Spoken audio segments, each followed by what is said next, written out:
पांडुरंग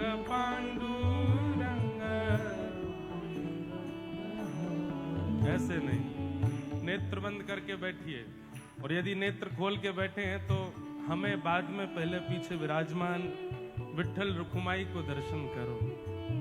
ये महाराष्ट्र की भूमि है जहां पर भक्त पुंडलीक के लिए ठाकुर जी प्रकट हुए। हम जब जब महाराष्ट्र आते हैं हमको इन्हीं की याद आती है। इसलिए भले ही सिद्धि विनायक महालक्ष्मी की भूमि है मुंबई, लेकिन महाराष्ट्र तो हमारे ठाकुर जी की ससुराल है, हमारे लाला की ससुराल है। और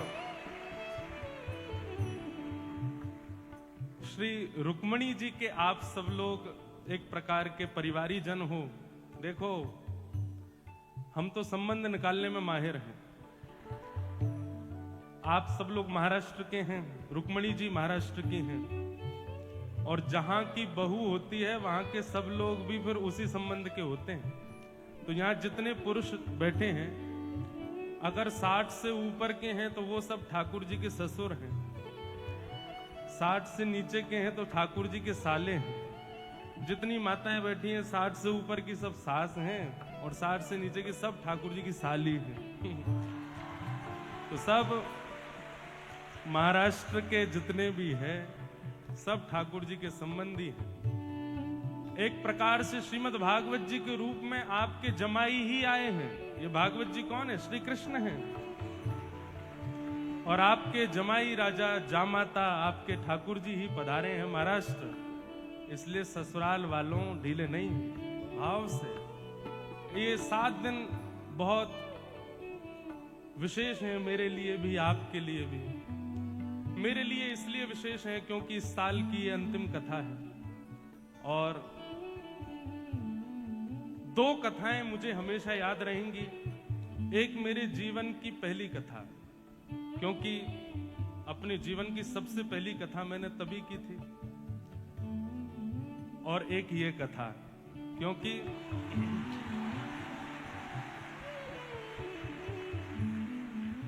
चतुर्भुज होने के बाद पहली कथा यही हो रही है। इसलिए बिल्कुल आनंद के साथ, उत्साह के साथ, आनंद के साथ जय हो। राम कृष्ण हरि मुकुंद मुरारी, राम कृष्ण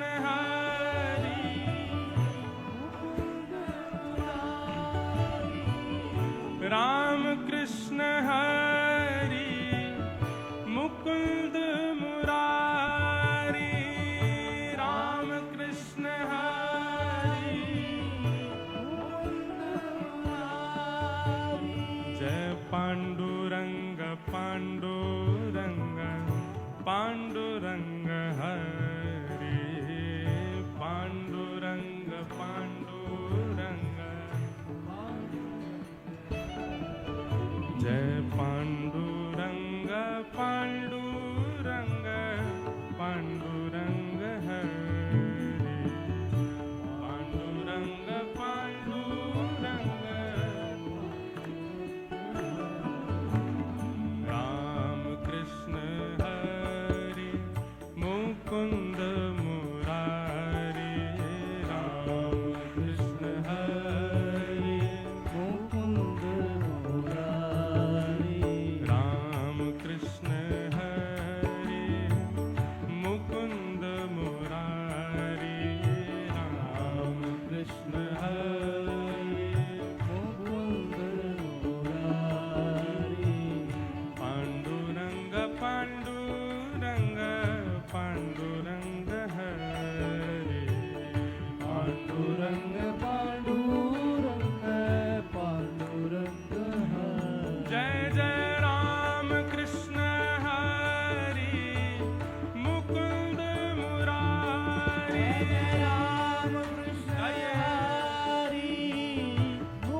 के गाओ भाव से।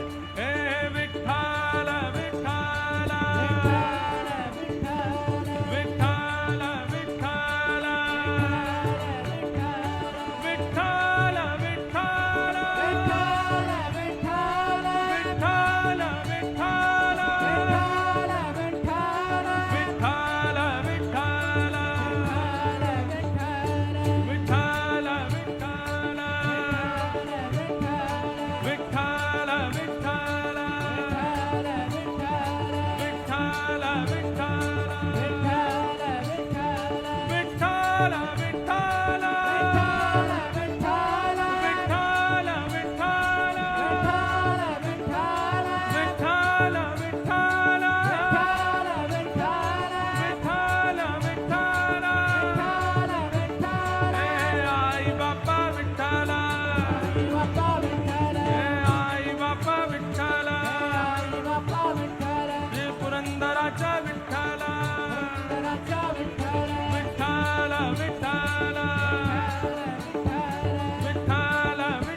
बरसाने वारी जय राधे राधे जय राधे राधे श्री राधे राधे जय राधे राधे श्री राधे राधे जय जय श्री राम जय जय श्री राम जय जय श्री राम पुंडलीक वरदा हरि विठ्ठल श्री ज्ञानदेव तुकाराम श्री पंडरीनाथ भगवान की बोलो वृंदावन बिहारी लाल की श्री राधा रमण लाल की श्री राधा वल्लभ लाल की श्रीमद्भागवत महापुराण की जय वृंदावन धाम की 84 कोस ब्रजमंडल धाम की जय गिरिराज धरण की गोवर्धननाथ की श्याम सुंदर श्री यमुने महारानी की रजरानी की रस रानी की महारानी की लाला के बाबा की बाबा के लाला की लाला बाबा दोनों की लाला की मैया की मैया के लाला की लाला मैया दोनों की श्री सिद्धि विनायक भगवान की महालक्ष्मी मैया की मुंबा देवी की जय जय श्री राम नमः पार्वती पतये हर हर महादेव द्वारिकाधीश की जय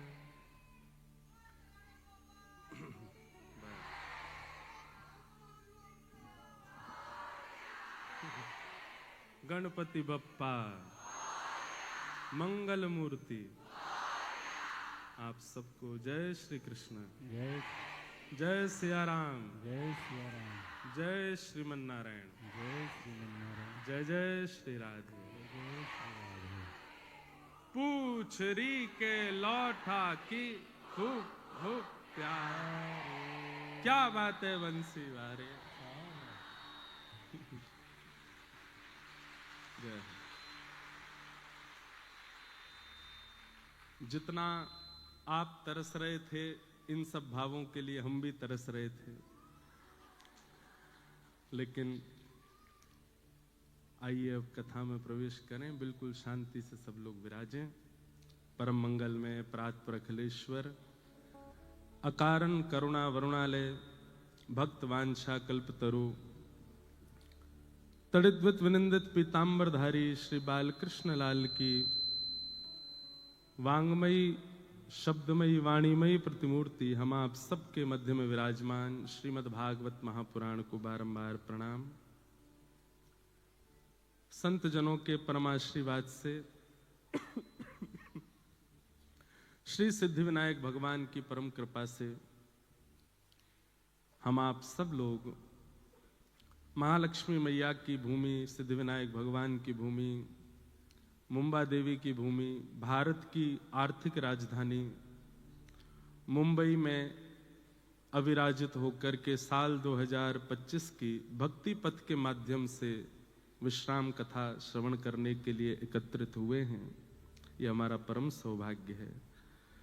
श्री गिरधर लाल जी एवं समस्त भट्ट परिवार जो इस कथा के मनोर्थी हैं, उन सबको बहुत बहुत जय श्री कृष्ण। हमारे धवल भाई जी और इनका पूरा परिवार, सबका बड़ा स्नेह, बहुत भाव था कि ये कथा मुंबई में होनी चाहिए। वैसे तो जितने भी भजन आप सुनते हैं भक्ति पथ के माध्यम से, उन सब की रिकॉर्डिंग्स और उन सब का क्रिएशन मुंबई में ही होता है। तो साल में सबसे ज्यादा अवधि जिस नगर में हमारी आने की होती है वो मुंबई है, पर कथा के लिए उल्लासनगर आना होता है हर साल लगभग। लेकिन मुंबई शहर में मेरे ध्यान में 2020 के बाद अब आना हुआ है। तब लगातार कांदिवली में एक कथा होती थी। भक्तिपथ परिवार है वहां पर पुराना, उनको भी समय बहुत समय से नहीं दे पाए हैं, उनको भी समय देना है। तो उसके बाद कोई ऐसा योग नहीं बन पाया आने का, पर हमारे भट्ट परिवार का बहुत भाव था कि इस बार ये कथा का क्रम यहाँ हो। और सौभाग्य है कि इस वर्ष का विश्राम आप सब लोगों के साथ कथा भागवत श्रवण कराते हुए हम करने जा रहे हैं। ये हमारा परम सौभाग्य है। भाग्योदयेन बहुजन्म समर्जितेन सत्संगमं च लभते पुरुषो यदा वै अज्ञान हेतु कृतमोह मदांधकारम नाशम विधाय तदोदयते विवेक। सोच के बहुत कुछ आए थे, लेकिन श्रीमद् भागवत जी को देख करके, इस व्यासपीठ का दर्शन करके लगभग 1 महीना हो गया हमको भी, और पीछे विराजमान पंडरीनाथ भगवान का दर्शन करके एक ही बात समझ आती है, और इसके अलावा हम कुछ भी नहीं बोलेंगे। यह संसार सकल जग झूठा, झूठा कुल रानाता। यह संसार सकल जग झूठा, झूठा कुल रानाता। मीरा के प्रभु गिरधर नागर, मीरा के प्रभु गिरधर नागर, मीरा के प्रभु नटवर नागर, मीरा के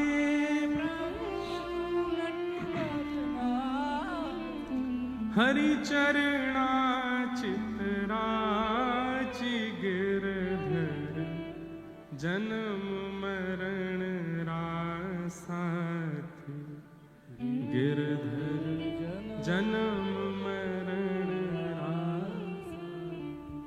हो याए नाय बिसरू में दिन राती याए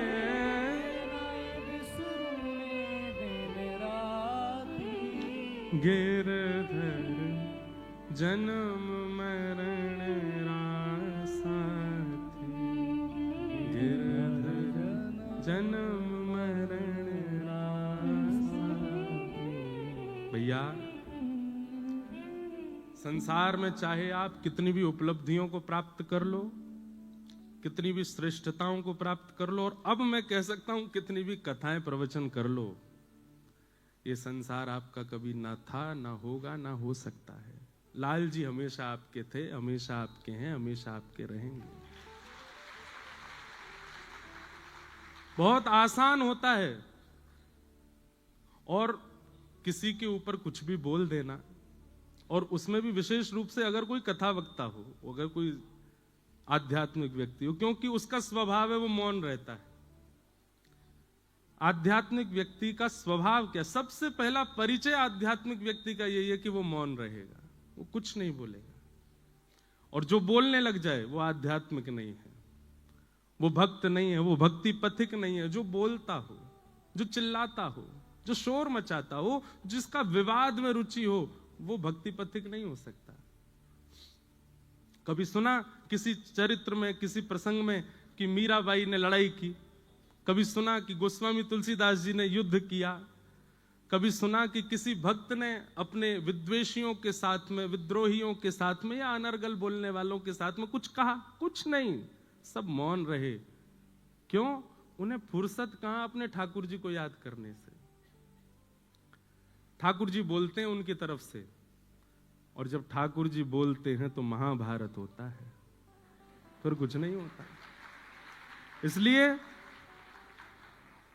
यह संसार सकल जग झूठा, झूठा कुलरा नाता, मीरा के प्रभु गिरधर नागर, हरि चरणा चितराची। गिरधर जन्म मरण रा साथी, मैं याने नाय बिसरूं दिन राती।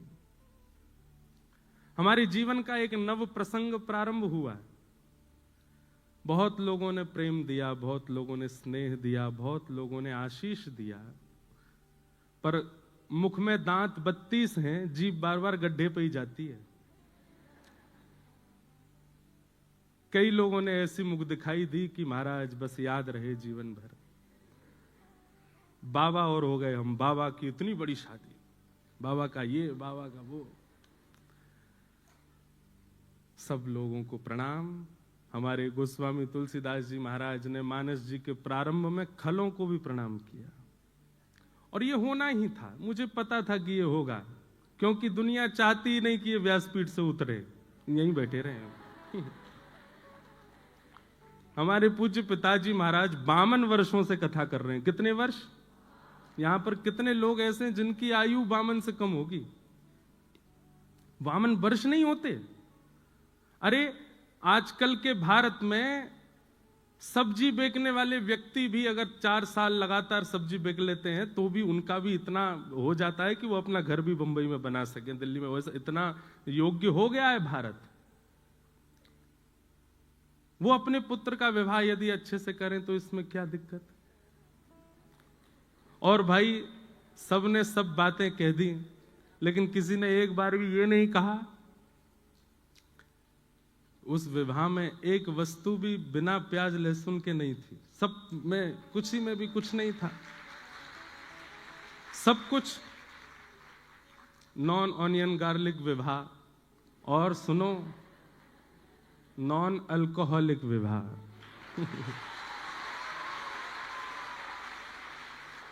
मुझे बहुत लोग बोले ये बोलना, वो बोलना, ये मत बोलना, ये। मैंने कि मैं कुछ नहीं, कथा करने जा रहा हूं। भट्टी जी ने मुझको आमंत्रित किया है, पर ठीक है, बोलना तभी चाहिए जब साथ में कोई खड़ा हो। और मेरे पास मेरी भागवत जी हैं, इनके सानिध्य में आकर के मैं थोड़ा तो कुछ कह सकता हूं, नहीं तो अतिशय मौन भी दोष धारण करा देता है, दोष को प्रकट कर देता है। लोगों को कुछ भी दिखा, पर मुझे उसमें भी मेरा एक उद्देश्य था। भक्ति पथ पर हजारों लाखों बालक मेरे साथ चल रहे हैं, सबको लेकर के मैं चल रहा हूं। हमारे लाल जी को प्राप्त करने के लिए सबकी आवश्यकता है, मां पिता बंधु बांधव, और एक गृहस्थी को जिस नव पड़ाव की आवश्यकता थी वह भी हुआ। परंतु